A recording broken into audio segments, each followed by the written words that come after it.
ሰላም ጤና ይስጥልኝ አድማጭ ተመልካቾቻችን የጽናት ሚዲያ ቤተሰቦች እንደምን ቆያችሁ እንደምን ረፈዳችሁ። ጽናት ሚዲያ ፕሮግራማችን ጀምረናል። ከዚህ ሰዓት ጀምሮ ፕሮግራማችን የምትከታተሉ ሁሉ ጽናትን ላይክ፣ ሼር፣ ሰብስክራይብ ማድረጋችሁን እንዳትረሱ እየጠየቅን ወደ መደበኛ ፕሮግራማችን እንሄዳለን። በዛሬው ዕለት የምናነሳቸው ፕሮግራም በዋናነት ከህወሓቱ ጄኔራል ክንፈ ዳኘው ንግግር አንድ የወሰድኩት ነገር አለ። በጥቂት መስዋዕትነት ሀገር የመሆን ህልማችን እናስቀጥላለን ይላል። ስለዚህ ትግራይ ሀገር እንድትሆን ከኤርትራ ጋር እንድንዋሃድ በጥቂት መስዋዕትነት ይህንን ህልማችን እናሳካለን ይላል። እንግዲህ ክንፈ ዳኘው ይህንን ንግግር የሚናገረው በዋናነት የህገ መንግስቱን አንቀጽ 39 ተጠቅመን የመገንጠል ነፃነታችን እናስከብራለን፣ ይህንን የሚከለክለን ካለ ለመመከት እንገደዳለን ይላል። ዋናው የኔ ጥያቄ የእሱ ንግግር ሳይሆን የኔ ጥያቄ ይሄ ያልተገለጠ አመለካከት አሁንም ያው እዚህ አካባቢ ላይ ያለው የልሂቃን ስብስብ ምናልባት ተቸካይ የሆነ አቋሙ ይሄ ሊሆን እንደሚችል ግልጽ ነው።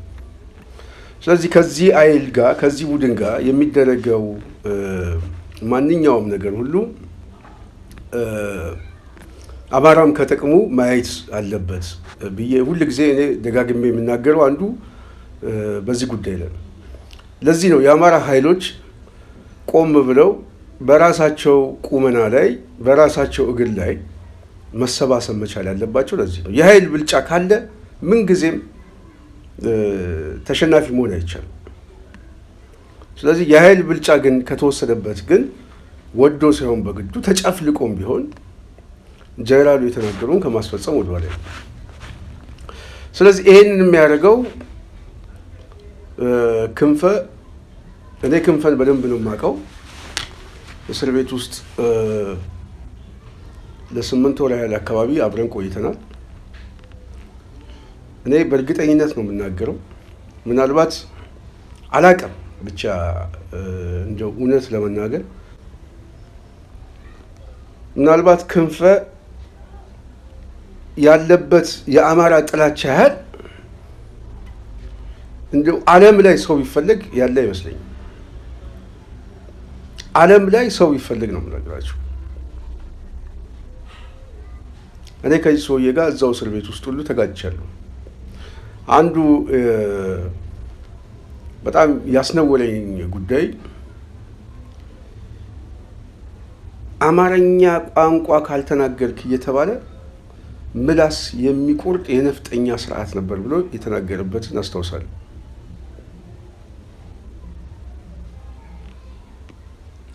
እንደዚህ አይነት ታሪክ አንብበን አናውቅም። ክንፈ ግን እንደዚህ ብሎ የሚቀበል ሰው ነው። የጥላቻውን ጥግ እኔ በቃል መግለጽ አልችልም። በጣም የገረመኝ ይሄ ሰውዬ ነበረ አገር እየመራ የነበረው፣ አገር ይዞ ሲመራ የነበረው ይሄ ሰውዬ ነው። ሜቴክ የሚባል ግዙፍ ተቋም ሲያንቀሳቀስ የነበረው ይሄ ሰው ነው። የሚጠላውን ህዝብ የሚጠላውን ሀገር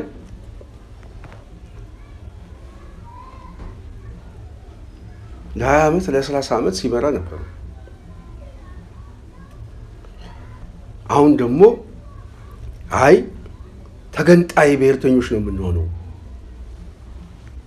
ይህንን የሚከለክለን ኃይል ካለ እንመክታለን እያለ ኢንተርቪው እየሰጠ ነው። ይሄ አቋም በነገራችን ላይ የእሱ ብቻ አይመስለኝም። ስለዚህ ይሄ አመለካከት እየተፈጠረ ያለውን ምናልባት የጋራ ጠላት አለን እሱ ላይ እናተኩር ብለው የሚያስቡ ኃይሎች አሁንም እኛ ብዙ ጊዜ እንጨዋለን። በተለይ አሁን እየተፈጠረ ያለው ሰሜናዊ ትርክት ትልቅ ኮአሊሽን የሚፈጠርበትና የጋራ አሰላለፍ ሊፈጠር የሚችልበት ሁኔታ መቀየር አለበት እያለን የፖለቲካ ትርክት ለምንናገር ሰዎች እንደነ ክንፈ አይነት ልሂቃን ሲመጡ የክንፈ አቋም ብቻ ነው ብሎ መወሰን አይቻልም።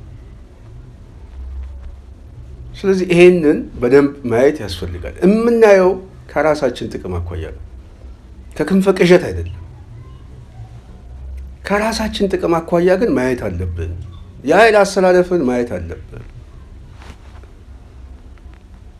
ለዚህ ዋነኛው ተጠያቂው የአማራው ሊቅ ነው። በተለይ መሬት ላይ ያሉት ፋኖች እንደው የአማራን ጥቅም እናስጠብቃለን ብላችሁ ሜዳ ላይ የወጣችሁ ሰዎች እንኳን የአማራን ጥቅም ለማስጠበቅ የራሳችሁን የድርጅት ህልውና እንኳን ለማስጠበቅ እየሄዳችሁበት ያለው ርቀት ያው ዘገምተኛ መሆኑ ከፍተኛ ጉዳት እያመጣ ነው። ስለዚህ ፋኖ ብዙ ጊዜ የምንጨቀጭቀው አንድ ሆኖ ተሰባስቦ ካልቆመ ተሸናፊ ነው የሚሆነው። ተሸናፊ ብቻ አይደለም፣ ተሸናፊ የአማራ ህዝብ ፋኖ ራሱ ያዋልደዋል። ለነጻነት ወጥቶ ለሽንፈት ያከናንበዋል። እነ ክንፈ የሚሉት ይሄንን ነው። የምንይዘው ጉዳይ አለን፣ ቀሪ ሂሳቦች አሉ። እሱን ከጨረስን በኋላ እኛ ከእናንተ ጋር እንቀጥልም እያሉ ነው። እኔ መብቱ ነው። እኔ በሀሳብ ደረጃ ችግር የለብኝም። ግን ትላንትና እሱ ሲፈልግ አገር ሲመራ፣ እሱ ሲፈልግ ሜቴክን ሲያሳድር፣ እሱ ሲፈልግ ሲዘርፍ 17500 ተቋማት እኔ ከክስ ቻርጁ ላይ ነው የምላችሁ 17500 ተቋማት በሜቴክ ውስጥ ይሄ ሰውዬ ከሀገር ውስጥ እስከ ውጭ ድረስ የኮሚሽን ደላላ ነበር። አጠቃላይ ሀገሪቱ ውስጥ የሚገባው ኤክስፖርት ኢምፖርት በአጠቃላይ በሜቴክ ውስጥ ያለው ተቋማት በሙሉ ከፍተኛ የሆነ የሀብት ምንጭ ያለው ሰው እንደ ሀገር መሪ ሆኖ ሲዘርፍ ስለ ሀገር ያስባል። ስልጣኑ አደጋ ላይ ሲሆን ደግሞ ስለ መገንጠል ያስባል። ስለዚህ ይሄ አመለካከት የክንፈ አመለካከት ብቻ ነው ወይ ብሎ ማጤን ያስፈልጋል። በጥቂት መስዋዕትነት አገር የመሆን ህልማችንን የሚያጨናግፍ ኃይል የለም። ስለዚህ ከዚህ ቡድን ጋር ሊኖር የሚችለው ኮአሊሽን ሊኖር የሚችለው ትብብር ጥንቃቄ ያስፈልገዋል። አማራው በራስ እግር መቆም መቻል አለብህ የምንለው ደጋግመን ለዚህ ነው። መጀመሪያ ማስቀደም ያለብህ በራስ እግር ቁም። የራስ ጥቁመና ይኑርህ። አንዳንድ ሊቃን ዝም ብሎ በደመ ነፍስ የሚጮዋል እናውቀዋለን። ያው ከስሜትም የመጣ ነው ይገባኛል። አንዳንዱም ከጥቅም ሊሆን ይችላል። ግን ዝም ብሎ መጮህ አይደለም የሚያስፈልገን። እኛ ከዚህ ቡድን ጋር ያለን የጥቅም ትስስር ምንድን ነው? በህልውና ትግላችን ላይ አደጋ የሚሆነው ቡድን ምንድን ነው? ምን አይነት አጀንዳ ሲይዝ ነው? የእኛ አጀንዳ ምንድን ነው? ከየትኛውም ቡድን ጋር እንበትናለን ከሚል ኃይል ጋር ልንሰለፍ አንችልም። ከእሱ ጋር እንሰለፍ ራሳችን እንችለን መመከት እንችላለን። አቅም አለን። የአብይን አገዛዝ የአማራ ኃይል ተሰባስቦ ሊደመስሰው ይችላል። ድርጅት ብቻ እና አንድ የሆነ መስመር የፈጠረ ጊዜ በቂ ነው።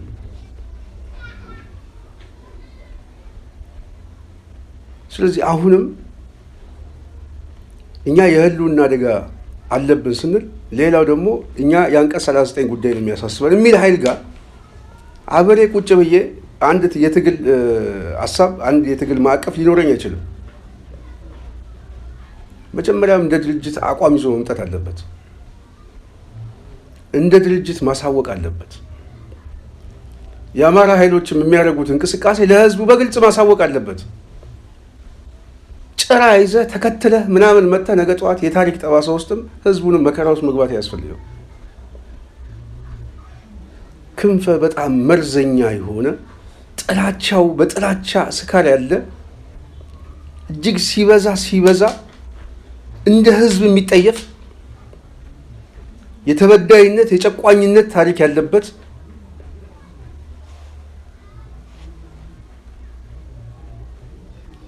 እና በጣም ክፉ ሊቅ እንደሆነ እኔ በአካል የማውቀው ስለሆነ ስለዚህ ከዚህ ቡድን ጋር ሊኖር የሚችለው ትስስርም ሊኖር የሚችለው የጋራ አሰላለፍም ግልጽ አቋም ይዞ ካልመጣ ይሄ የሊቅ አሳሰብ የተሸፈነ ከመጋረጃ ጀርባ ያለው እውነታ ነው። እውነታውን ነው ክንፈ ያስቀምጠው። ተነጣዮች ነን ነው የሚለው። ለዚህ ደግሞ ጌታቸው ረዳ በደንብ አስቀምጦታል። ከተሳካላችሁ ደስ ይለኛል ነው ያለው። እዛ አካባቢ ያለውን ቡድን ከተሳካላችሁ ነው ያለው። ዓላማው ይሄ ነው።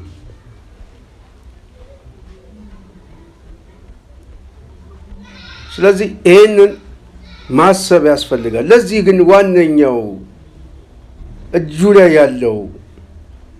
ያለውንም ኃይል በአግባቡ ባለመጠቀም ሊወቀስ የሚገባው መሬት ላይ ያለው የአማራ ኃይሎች እንቅስቃሴ ነው።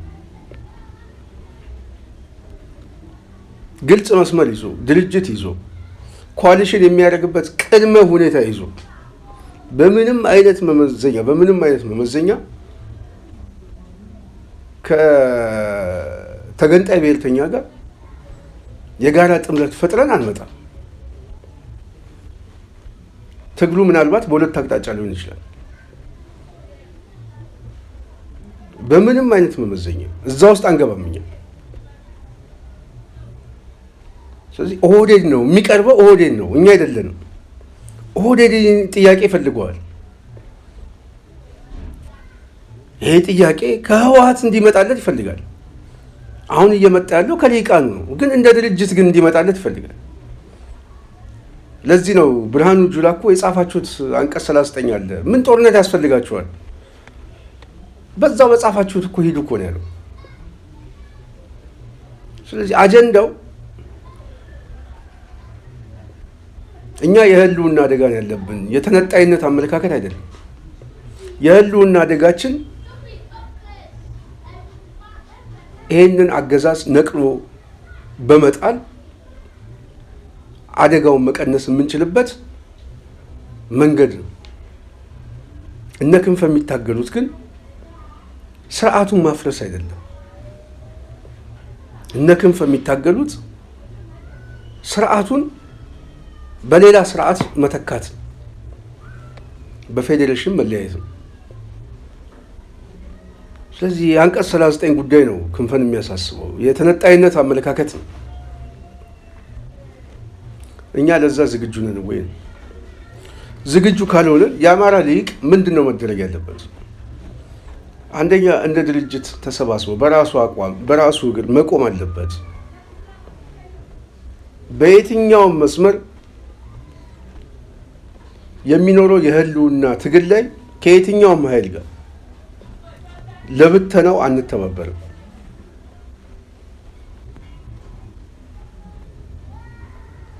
ግልጽ አቋሙን ይዞ ይምጣ። በግልጽ አቋም ይዞ ይምጣ። የተበዳይነት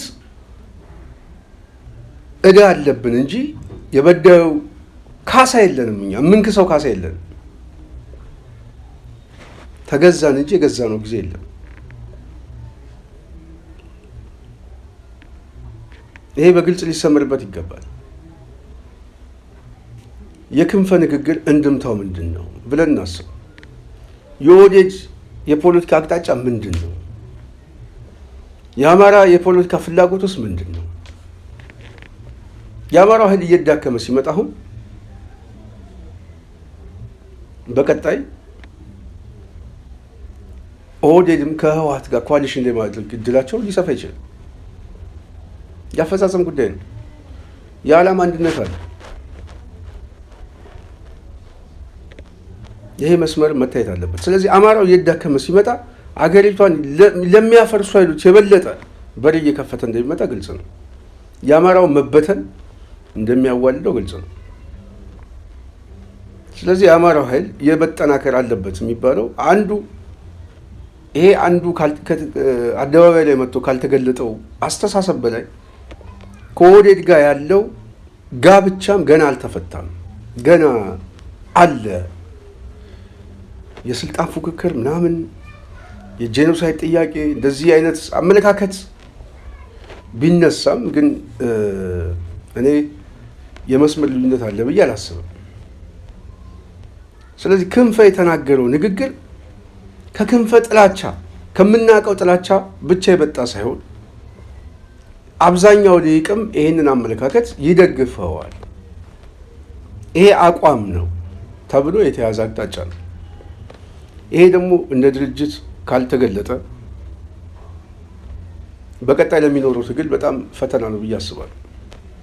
ስለዚህ ከምንጮው በተለይ የአማራ ሊቅ ሆነን በጣም ይህን ጉዳይ በጣም አራግበን ከምንጮው ይልቅ በአማራ አንድነት ጉዳይ ላይ ብንጮው የተሻለ ነው።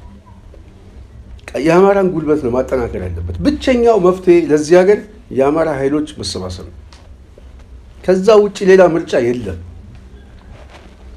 ራሱ አማራውን የሚያድንበት ከሱም አልፎ አገሪቷን ሊያድን የሚችለው ይህ ኃይል ብቻ ነው። ሌላ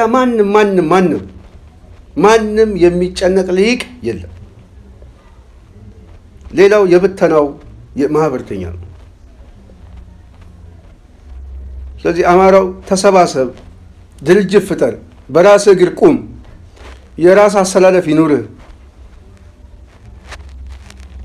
ብለን ደጋግመን የምንጮህ እንደዚህ አይነት ያልተገለጡ ችግሮች ስላሉ አንዳንዱ የህወሓት ብሔርተኝነት ያሳደገው ወይም ደግሞ በዛ ስርዓት ውስጥም የተነካካ ኃይል ጋቢ ተሸክሞ ምናምን ጭራ ይዞ መምጣት ይፈልጋል። ይሄ ካስተሳሰብ ካስተዳደግ የመጣ ነው። ይህንንም መቁረጥ ያስፈልጋል።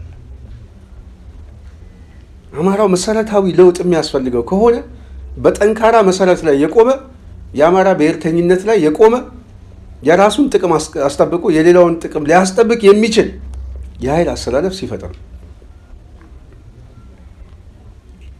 የደራጀ አማራ ማንም ሰው አይንቀው፣ ማንም ሰው አይጎትቶ፣ ማንም ሰው አያሸንፈው።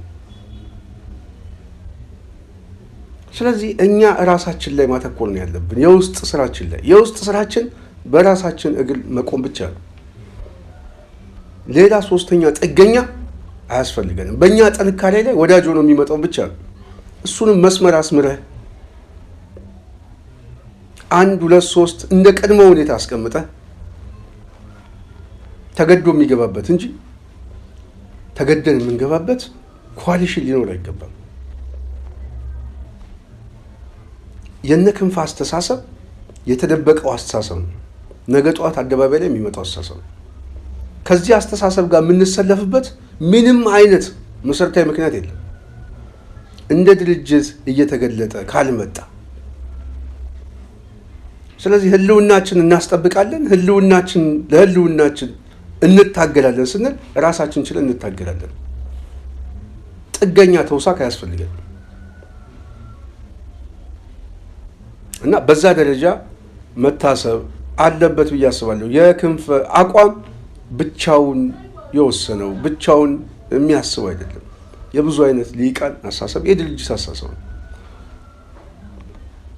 ይሄ ደግሞ የኦህዴድ አስተሳሰብ ነው፣ የእነ አባዱላ አስተሳሰብ ነው። ዛሬ ኦህዴድ እኮ ለመበታተን እኮ ብዙ ነገር እየሄደ ነው። ከጅጅጋ እስከ ሞያሌ እኮ እየከፋፈለ ነው።